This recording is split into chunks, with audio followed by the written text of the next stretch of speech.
Assalamualaikum warahmatullahi wabarakatuh. Izin memperkenalkan diri, nama saya Rizkia Hidayah Saputri dengan NPM 2413041004. Di sini saya akan mempresentasikan materi gangguan berbicara, rotatism atau cadel pada anak-anak dan juga remaja sebagai tugas ulangan akhir semester mata kuliah fonologi yang diampu oleh Ibu Dr. Sumarti, Magister Humaniora. Apa sih yang kita ketahui tentang cadel? Cadel itu sering disebut dengan rotatism, yaitu kondisi di mana seseorang mengalami kesulitan dalam melafalkan beberapa fonem atau kata tertentu dengan benar. Proses berbahasa dan juga berbicara ini dipengaruhi oleh dua faktor, yaitu ada faktor intrinsik dan juga ekstrinsik. Nah, faktor intrinsik ini lebih mengedepankan kemampuan berbicara anak yang dipengaruhi oleh pembawaannya sejak lahir melalui organ yang berperan dalam proses berbahasa dan juga berbicara.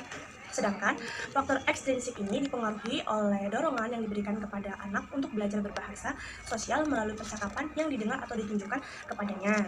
Nah, gangguan berbahasa ini biasanya disebabkan oleh gangguan wicara pada masa balita, anak-anak, bahkan sampai juga dewasa, di mana dipengaruhi oleh alat ucap, terutama lidah, pita suara, dan juga kerongkongan.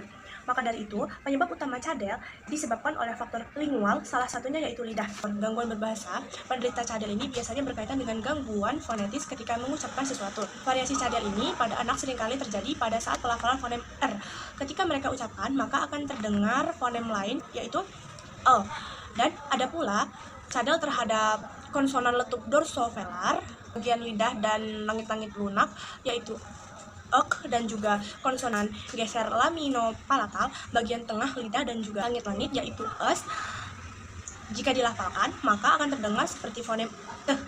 Akan tetapi, masalah yang sering terjadi di kalangan masyarakat adalah kesulitan dalam menghasilkan bunyi konsonan getar apiko-alveolar, yaitu R. Gangguan berbahasa ini berkaitan dengan faktor psikolinguistik. Penyebab rotatism ini biasanya dipengaruhi oleh beberapa faktor. Di antaranya yaitu yang pertama, dipengaruhi oleh genetik, riwayat keluarga yang memiliki gangguan berbahasa. Dan yang kedua itu, penderita memiliki kakak, bibi, atau saudara yang mengalami gangguan bicara juga. Dan yang terakhir itu, gangguan berbicara ini biasanya mulai terjadi ketika sudah menginjak masa balita, anak-anak juga sampai remaja. Biasanya seseorang yang mengalami gangguan berbicara yaitu cadel memiliki lidah yang pendek dan biasanya disebut dengan istilah ankyglossia. Berdasarkan hasil ujaran yang diucapkan oleh penutur kepada petutur, yang diucapkan yaitu fonem er, es, dan ek yang tidak sesuai ketika diucapkan, terjadilah pergantian bunyi ketika mengucapkan kata belajar menjadi belajar, bersama menjadi bersama, kakak menjadi tata, kursi menjadi tulsi, susu menjadi tutu, dan sayur menjadi tayul.